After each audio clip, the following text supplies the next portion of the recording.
Welcome to Wise Up Governance and Boards podcast, brought to you by 3 Wise Owls Governance Consultants.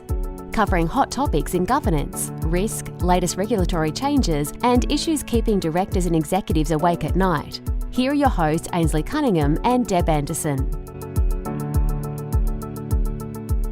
Welcome to another episode of Wise Up. Today we're joined by Pat Howard. He is the CEO of MSL Solutions Limited. And Pat is a current board member of Queensland Rugby Union, formerly a performance director of Leicester Tigers from March to December, and formerly the executive general manager of team performance of Cricket Australia. So Pat joined Cricket Australia back in 2011, and during the period, Pat has overseen World Cups and Ashes in the men's and women's program. Number 1 in all formats, but men's T20 currently ranked second, and seen developments in coach education, pathway changes and restructuring of domestic competitions. Pat started his sporting career while studying a pharmacy degree at the University of Queensland.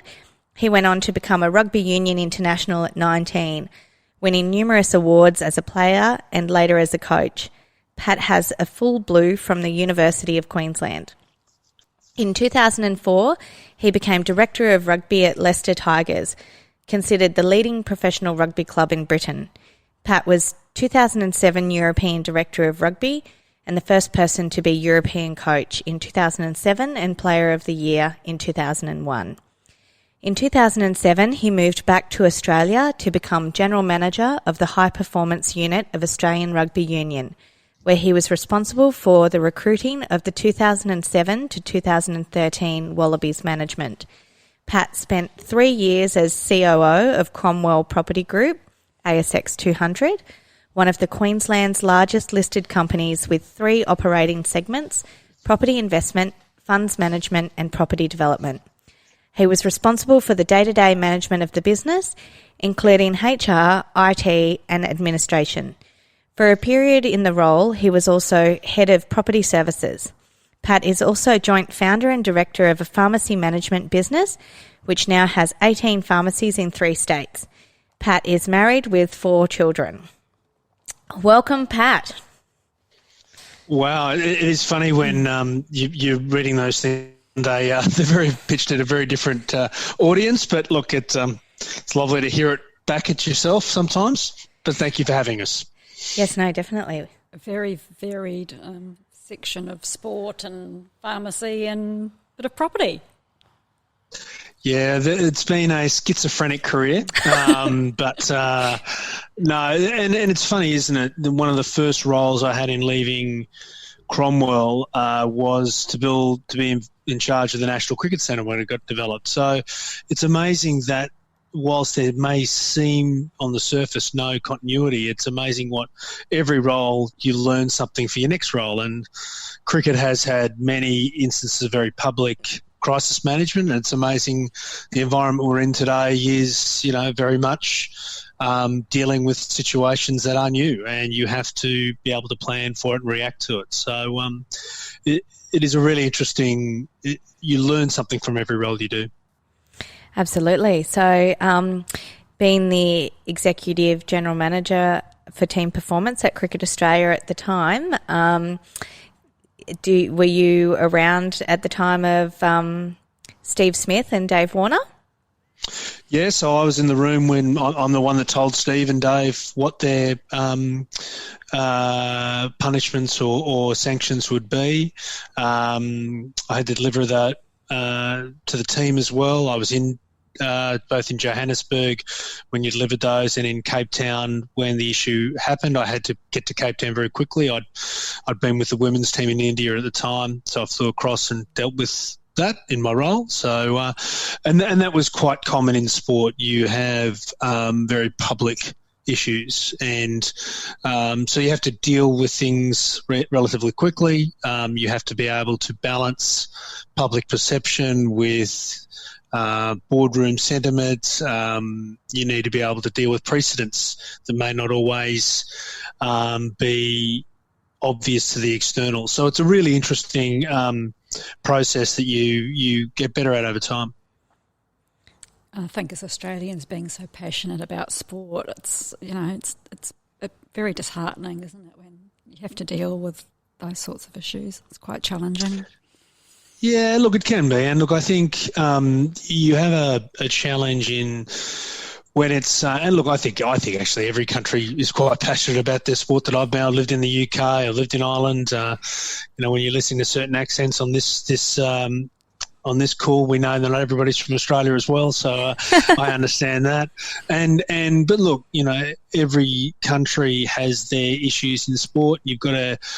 Deborah, I know in New Zealand they've had challenges over times as well. I know both CEOs of the previous CEO of New Zealand Rugby and the current CEO of New Zealand Cricket, and there's challenges all the time. And because they're public, you have to be able to deal with public sentiment. It's never in the middle. It's rarely balanced. It's either elation or depression.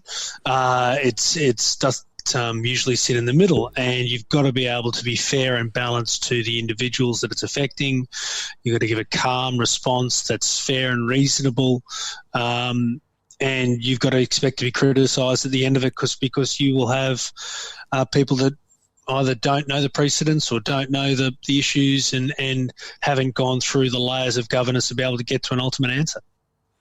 And how do you cope with that, Pat? Do they give you media training and things like that? Like, how do they build resilience for public-facing roles like yourself?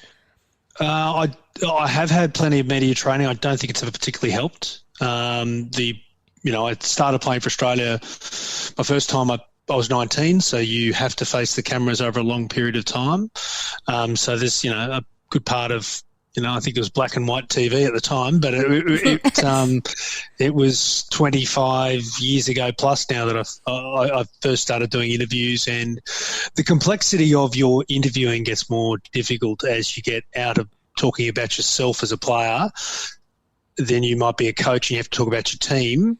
Then if you, as an administrator, you have to start talking what's in the best interest of the game and what's in the best interest of the community. And you might have international components. You might have to be concerned about how it affects other countries.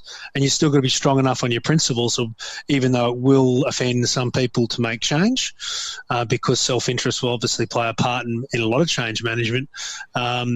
You have to still be able to have an opinion. So I think getting in there, dealing with their core issue, and whilst there might be a lot of noise around, you've got to be able to differentiate the core issue and the core problem. You mentioned the Steve Smith, Dave Warner thing, it's and that period from that time. And Cameron Bancroft. Cameron's often forgotten out of this process, but because he's not a bigger name. He's not as big a name as a consequence, and that's not fair on any of those. But there was a precedent set, a couple of months before where two female cricketers had been banned for 6 months for a very small bet on their state cricket, and they got 6 months banned for betting on cricket. So automatically the sanction had to be fair and reasonable to those people, and then that automatically set a bar that had to be played with. And, there was other people that wanted people sanctioned for life, and I didn't think that was reasonable either. And you then had ICC governance rules where the sanctions were one match, and that didn't seem fair and reasonable either in the circumstances due to the impact it had on the game of the country. So, and that's not the first time those sorts of things have happened. You deal with deaths in sport. How do you deal with those? They've happened often, both in rugby and in cricket, and they are very tragic for those that are around, very tragic for the families. And you want to show care and concern, and you've also still got to be able to give continuity to those that need to be delivered on. So being able to be reactive and responsive is really important. And I think trying to drill down to what is core in that versus what is noise, genuine white noise, and everyone wanting an opinion is a skill that you have to learn over time. You've got a strong paternal line in rugby union. What was it like growing up with, a famous father and grandfather? An honour, to be honest. So I am far less proud of playing for Australia myself personally than I am of being a third-generation Wallaby. It's a lovely thing to link in with your father and your grandfather.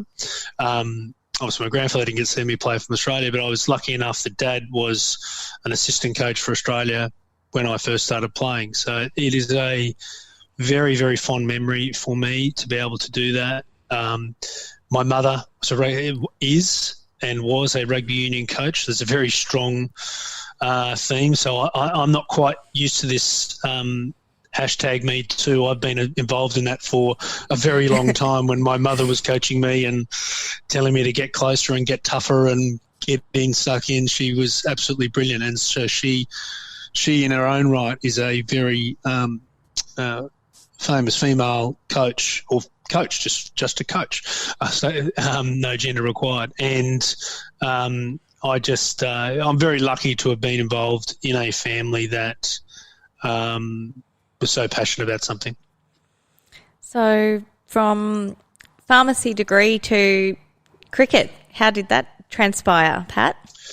Yeah, it's interesting. And you talk about my father. My father's got a law degree. He was once company secretary of an ASX-listed company. He's also been a rugby coach. And so it's not a path that I've tread on my own. It was a little bit of a challenge, I think, he laid down to me. But no, I got my pharmacy degree, finished pharmacy, and I was already playing I'd played a few tests for Australia at that side. Definitely hadn't cemented myself in the team, but was in and out, and moved down to Canberra, and the game went professional at the time. So because I was fortunate enough to play when the game was amateur, I had a tendency to keep studying while I was playing and collecting qualifications during that period.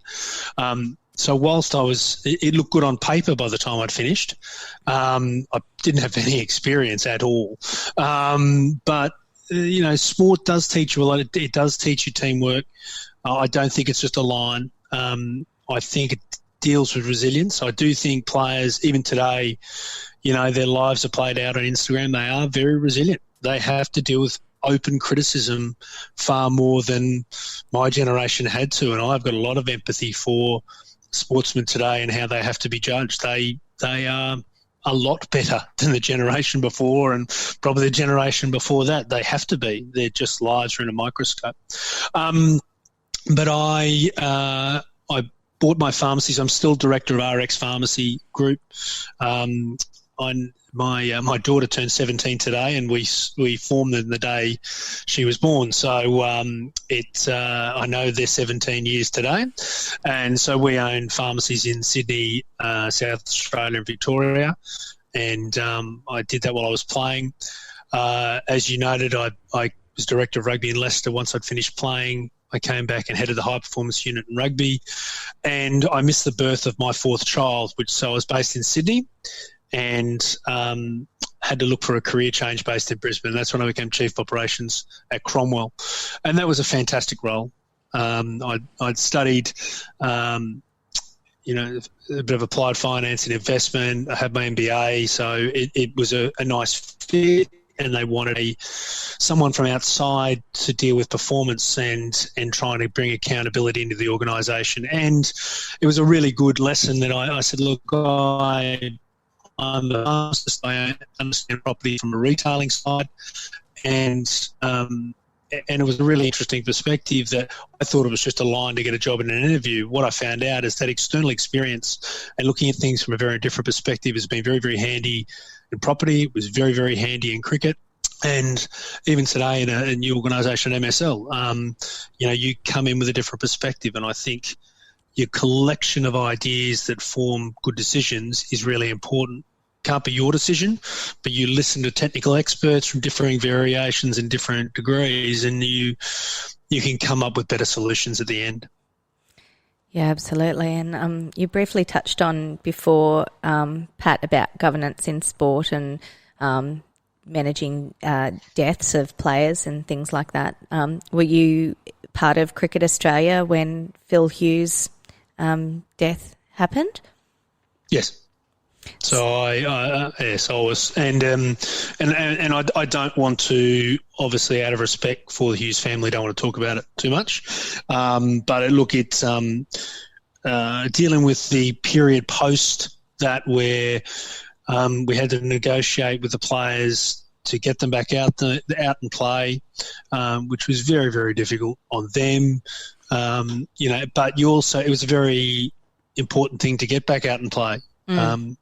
And to keep the game going, but also for the players just to get out and enjoy the game again.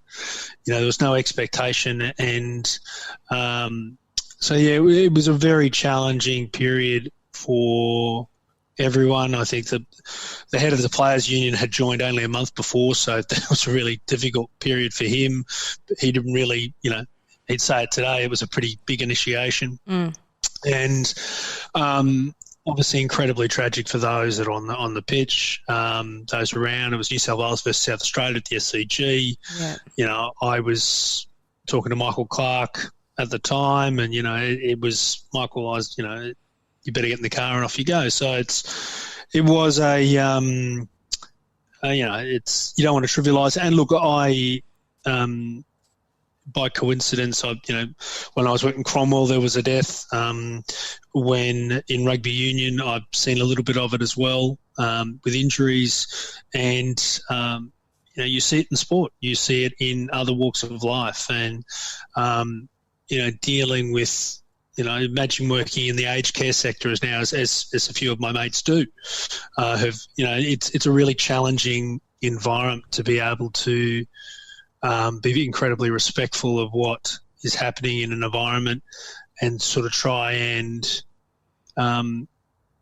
minimise the effect for everybody that survives. So it's really tough. Yeah, absolutely. And when you're dealing with human life as well, it's such a, a heightened sense of responsibility and for everybody involved. And probably from yourself, from your own perspective, having been various stakeholders throughout sport yourself, a player, a coach, a leader, how has that kind of helped you, I guess, rise into your leadership in that space?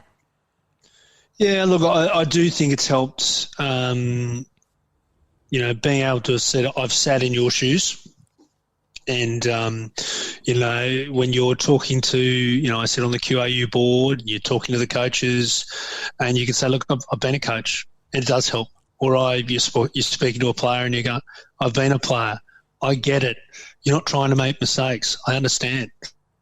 There is a very difficult thing from a media commentary where, they'll say player X or player Y is terrible or hopeless or wonderful, and the truth is they make mistakes and they don't mean to, and they want to be the best they can be, and yes, they might get paid X, but someone else might get paid Y, and it is it's incredibly transparent period. It is wonderful when you get back to sit back on your life and go, someone paid me to do what I love to do. That's brilliant. I actually played in a period where they didn't pay you, and as well, and that was also brilliant. Well, it's for the love then, isn't it? It was, and I played in both. I was lucky to earn an income from playing in the second half of my career. In the first half, I didn't get paid, and I loved both. I absolutely loved both. And my father, as we talked about earlier, didn't get paid, and my grandfather before him didn't get paid. So that's all good too. I don't think pride or success necessarily has a lot to do with the level of remuneration you get paid. And it's something that I probably disagree with in governance, that if that money drives all the outcomes you need them to drive. I still believe when a sportsman walks onto the field, regardless of what he's paid, he will genuinely care about winning and losing for his team and the people he plays with. And I think very special businesses and organisations can get to that point where they care so much about the outcome that they're working towards that really the remuneration becomes an afterthought rather than a driver of performance. And it's not always easy. Some products are really hard to do that with. There are some things you might be in a business that's pretty bland or something that's really generic, and you go, and that you may need the remuneration to drive you. But I've always found that you can.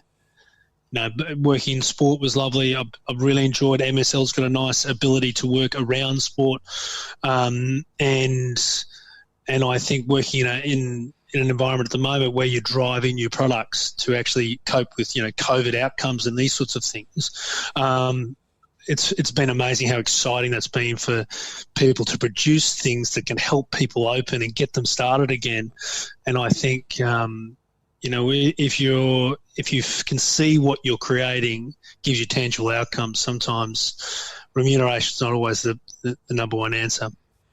Well, that's what I've found over time. Mm. So in your experience as a player and as a coach, have you seen any sort of long-term effects of concussion in terms of short-term and long-term memory in particularly retired players? No, look, I don't. I haven't. And look, this is the pharmacist in me speaking as well. And I think, obviously, once again, there's been a movie made and we've all got to understand that the rules around concussion have changed. And I think we'll know a lot more in about 10 more years and a lot more in 20 more years. But it's very interesting to watch, a sport which has got helmets when you're playing a football game is the one that most of the concussion has been talked about. I haven't found that the people I played with have had any serious effects, and obviously I had a father and a grandfather that had very healthy lives and both passed away in their 70s and had nothing to do with concussion. But I'm not arguing the science. It'd be hypocritical of me to do so.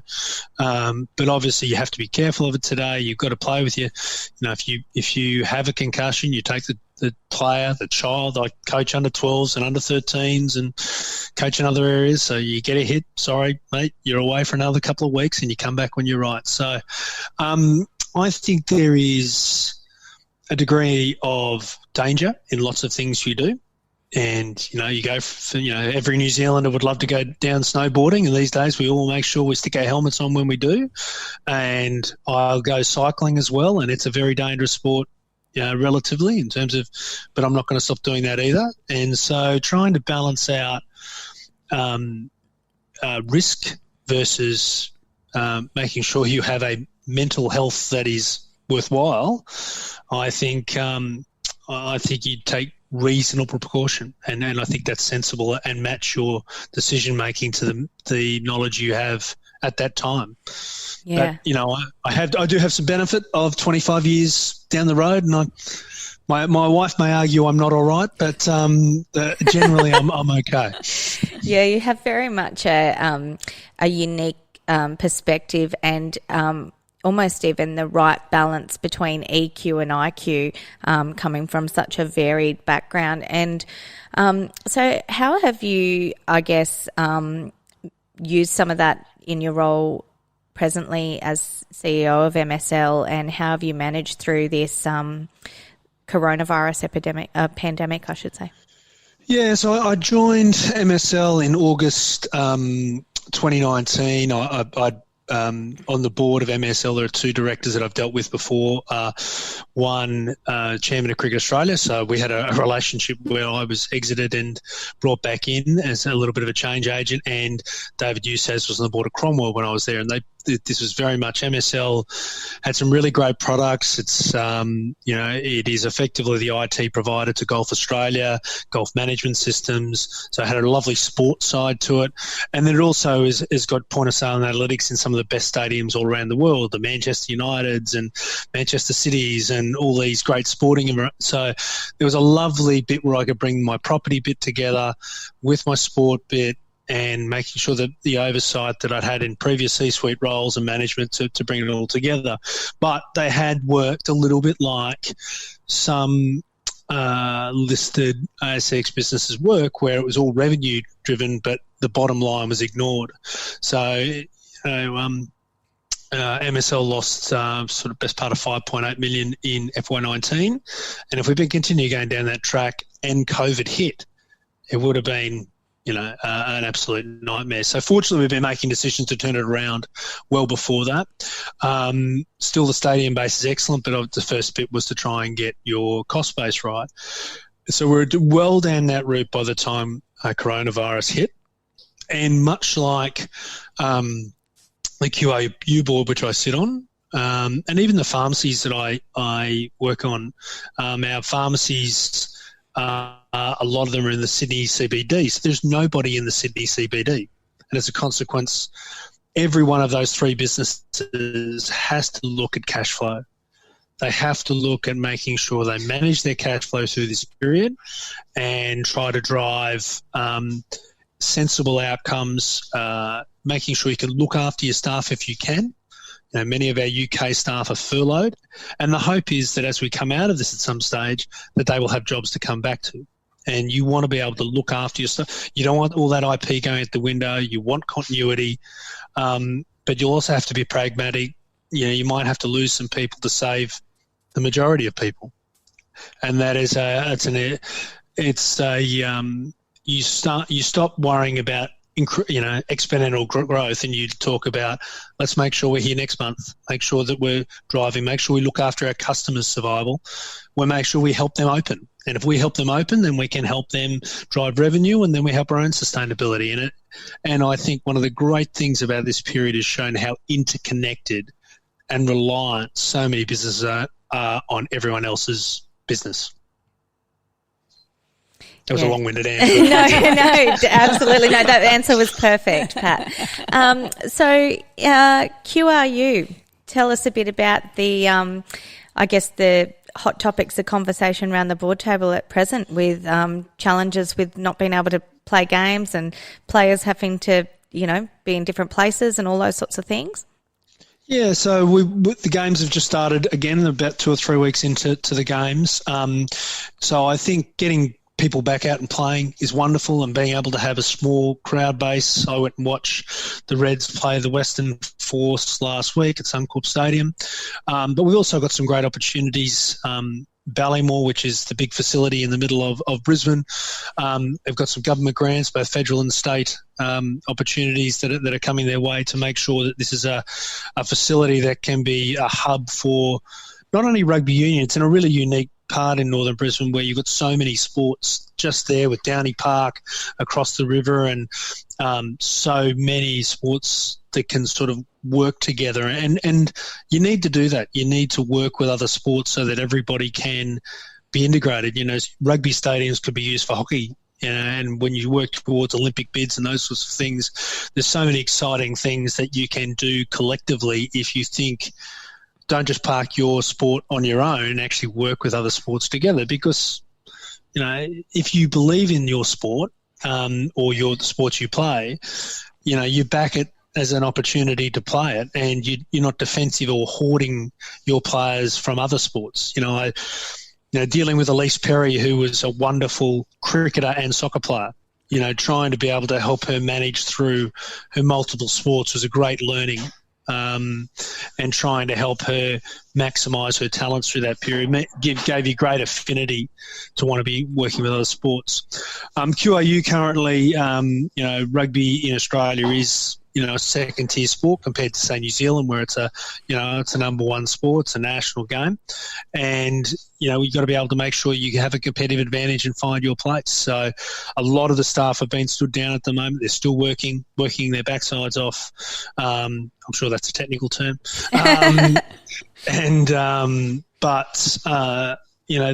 grassroots of the game, where I get to go and coach at under 12s or under 13s, or on Sunday I was coaching down at West, where all past players come down and we coach for free any aspiring young kids any age between 12 and 15. And so there's some really lovely things to be involved in. I feel as though I owe the game as a father and grandfather before me. It doesn't owe me. I owe the game, and as a consequence, if I can give back, I do. And that's my general philosophy on supporting rugby union. I appreciate some people are critics at the moment, but, I've been through the highs and lows of sport too many times to get too worried about the highs and lows. Just keep helping, keep trying to be supportive and try and look for solutions rather than problems. That's really lovely to hear, and it's lovely to hear you giving back to the community, Pat, that served you for a long period of time as well. So, and it's nice to hear that those kids are getting out there and have some really great role models to look up to. So, you go. No, I do. I love the game, and it's always going to be part of my life, and it's a wonderful thing to be able to support the game that's been so good to you. And I can trace so many of my opportunities back to my sporting opportunities. When I worked in cricket, I used to say I loved cricket, but I owe rugby. And it's true. I love cricket. I genuinely love it as a sport. I think it's fantastic. It is our national game in Australia, in my view. But I also view I owe rugby, and I'll continue to have those beliefs until someone convinces me otherwise. So, Pat, tell us a bit about, having been a player yourself and having to be able to successfully transition into a career in your own right now. How do sporting bodies support players who want to transition out of sport when they retire, and how do you, do sporting clubs actually help facilitate some of that for the players?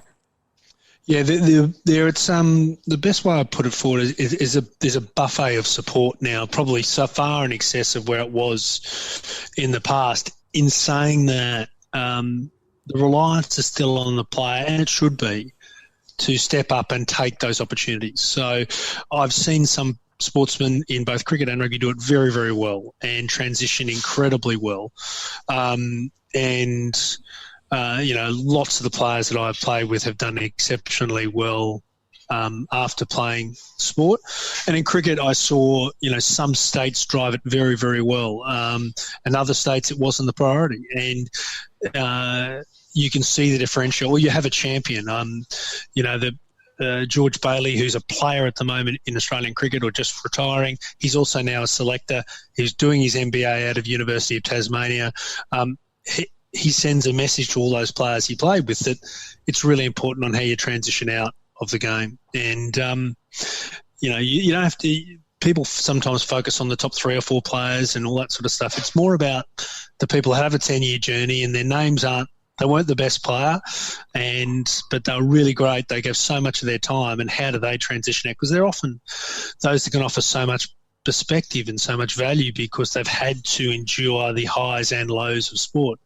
I think some people that are the absolute best, they've had less of the bumps that a few of the rest of them have, and as a consequence, probably seeing it from other perspectives is harder.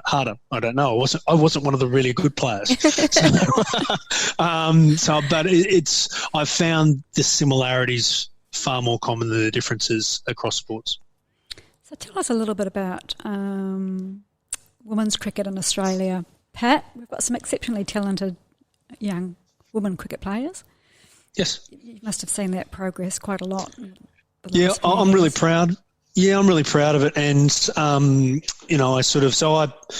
was a long time ago now, but I was part of putting Meg Lanning in as head coach. I put the current coach of the women's team in, and I oversaw, wins in 2012, 2014, and 2018 in the World T20s, and a World Cup in 2013. It's hard to remember all the years. But even sort of the creation of the women's BBL, which was, gets really good viewing audiences, more than the men's rugby union does as an example, but more than men's soccer does, and all it does really, really well. And exceptionally proud to see, that MCG game just get up before COVID-19 or coronavirus in where they nearly packed out the MCG, which was amazing. But look, we talked about it a little bit earlier. I've always found, that the very best players, regardless of what they get paid, train very, very hard. And that has been the case the whole time. There's incredible depth in Australian women's cricket.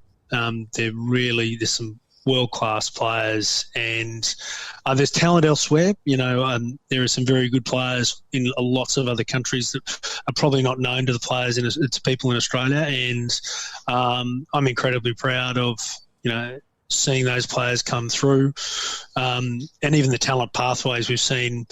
The World T20 squad, I think there were one, maybe two, three, maybe teenagers in that squad. So there's more depth coming through, and there's a lot more talent and exceptional players are all the way around. So it's been incredibly positive to see its growth, and I think it's a wonderful thing. How have you seen governance in sport evolve over that time as well, Pat? Yeah, look, I walked into and Australia. Debbie, you're talking about New Zealand. New Zealand don't have that federated model in governance anywhere near much as Australia does. And the federated model, I find I've worked under both, and I much prefer that far degree of independence rather than a membership board. It's the challenge. I saw the change of the Carter-Crawford review in cricket. And you were reporting to a board at that stage prior to that where there were lots of conversations regarding, where is my player from my state and why aren't they getting versus the changing conversation straight away went to what's in the best interest of Australian cricket. And that might be facilities in South Australia or facilities in Queensland or Indigenous support through NATSICAC in Northern Territory or WA, or it became, I really enjoyed reporting under a new board structure where it was in the best interest of the game and state borders were lost, and it was lovely. So you got to be able to invest in the places that needed investment rather than if I give $10 over here, I need to give $10 5 times over to someone else that may or may not need the money. So it's I've seen federated boards in sport and I've seen non-federated boards, and I'm far bigger fan of that centralised and nationalised approach. That's not a popular view because obviously there are 6 states and they will disagree with you. But I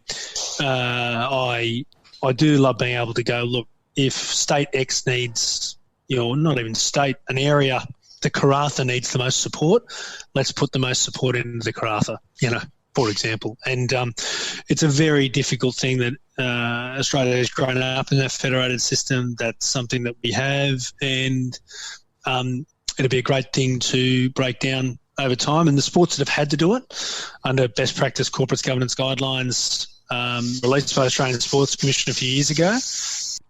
Yeah, so, what's happened is the Australian Sports Commission has put out, and it's a couple of years old now, around best practice in corporate governance guidelines, and it does talk about breaking down federalism, and it does talk about working in the best interests of the national body, being able to put the right resources in the right states. Because some sports are, very centralised to 1 or 2 states, and others are quite national, and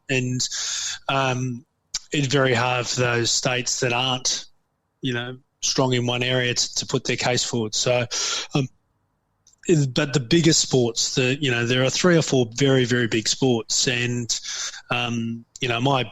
my budget in cricket was bigger than the whole of rugby union's revenue, just in my division. So it was the biggest division, but it is something that they could work. I'm a strong believer in a nationalised approach. New Zealand has it. New Zealand Rugby has it. Ireland Rugby has it, and they're the best 2 countries there or thereabouts out of the smallest populations, and but they've got centralised approaches, nationalised approaches. So having worked under sport and governance in sport, and now, and obviously with your position at Cromwell, board of CRU and now MSL, how have you found the difference or similarities in terms of governance? So the way I best describe this, and I've been asked about this many times, so I've obviously had a big period in sport over multiple different sports in a couple of different countries, and then I've had 2 C-suite roles in listed companies. The difference I find comes down to a simple thing, is that when you work in sport, the directors read the newspapers more than they read the board papers.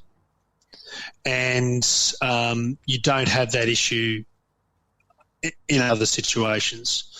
So what I mean by that is, and it's not a shot at the directors by any means, but it's when you haven't lived a life of public exposure, they're not used to their decisions being questioned on a daily basis, even though they meet monthly. They're not used to it. And I've seen very, very high profile chairmen and CEOs find the exposure in sport far more difficult because they're criticised when they go down to their golf club, and they're not used to that. So it does take a significant amount of resilience. People still today don't know that I work at MSL. They assume I either work in cricket or am I doing something else related to sport? And I have to explain I'm not, because the public exposure is not there. So you can just get your job done and you continue to grow your role and you do it well and you've got time to be able to execute. Sport, it's rarely like that. So that's the bit that I find different, is that you have to help directors through, on a month-to-month basis, the highs and lows of media speculation, which they are unfortunately, they're not used to it. It's really hard for them to deal with. So, Pat, I'm preparing to have a chat to you today. We went onto the internet, the source of truth for everything. I'm just going to read a quote out from Wikipedia and just get your comment on it. Howard has received some criticism for this role with Cricket Australia. Shane Warne said in 2013, Cricket Australia should please put current cricket people in charge to run the game, select teams, not ex-rugby or any other sports people, and called Howard a muppet. It's a compliment, isn't it? Kermit would say that's a compliment. Well, I think about 3 months after that, we won the Ashes 5-0. So, and then Shane actually, funnily enough, ended up, we brought him in as consultant coach at the end of that 2013 series, and he was fantastic when we beat South Africa in South Africa just the early 2014. So, snapshots in time, you are going to be criticised, and I think the fact that I was an outsider was, as I've said earlier in this interview, I actually believed it really helped. And I had some fantastic, great players that were reporting to me. And as I said to them often, look, if I can't convince you internally of these changes or these ideas, please call me up on this, because I'm not going to take them outside this room if you don't believe in what we're doing. And, great names like Greg Chappell and Rod Marsh, these guys that I cannot put on a higher pedestal. They are just wonderful, wonderful people. And I loved working with them. And I really like Shane. I've got a lot of time for him. He's a character, as you would imagine. And I would, if he rang up and wanted to go to a rugby test match somewhere, I'd be happy to help him. He's a really nice bloke. So I hold no ill towards any of those commentary. I understand things are said, and you take them all with a grain of salt. And I've always had that attitude, and I really enjoyed my 7 years in cricket. It was a great experience. I've still got very strong relationships with those that I work very closely with, the previous CEO, some of the general managers, some of the coaches, selectors. I really, really enjoyed their company. Yeah, you've got a fantastic outlook, Pat, and a really amazing attitude. So before we wrap up today, is there any sort of top 3 tips you want to leave our listeners with, or just some lasting thoughts from your perspective? I think, with 3 Wise Owls and dealing with governance itself, the ability to have calm heads in a crisis, I think, is something that I've always enjoyed. It was amazing to deal with sometimes when a public perception had one view and a sporting team might have a different view, and the board might be going, well, where do we land here? How do we how do we have an appropriate answer? And it's amazing to see directors who are calm in that situation. You come out of that with incredible respect for those people who can speak up when the room is turning. And so I think for directors, for chairmen, for nomination committees, getting your the balance and diversity of your board, and I'm not even talking about gender diversity, while I found that to be incredibly important. I'm even just diversity of thought, diversity of age, diversity of backgrounds, anything that's going to stop people coming from just one singular mindset. I care that people care about what they're doing. I think that's always important. Differentiating between people on a board that are doing it for a CV build versus someone that genuinely cares about making a difference, helping, guiding. Sometimes it might be making money, and that's okay too. So they're the couple of things that I have found more in reporting to boards than sitting on boards. I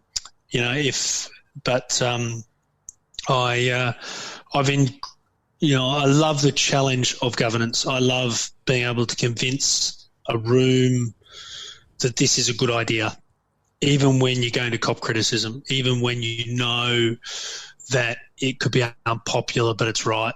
I've really enjoyed that challenge, and even being hauled over the calls when it goes wrong later on.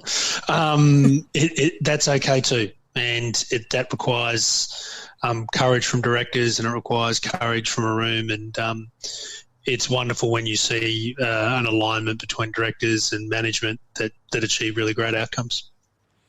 That's music to our ears. Yeah, absolutely. All right. Well, they're really great tips, Pat, and thank you so much. You're really such a great leader, and I think it'll be really exciting to continue watching your journey going forward. So thanks for joining us today and sharing your insights with our listeners, and yeah, it's been great talking to you.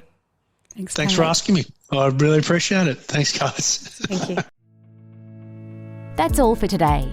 Until next time, happy podcasting. And remember, if you're enjoying the show, check out our other episodes and all things governance at www.3wiseowls.com.au.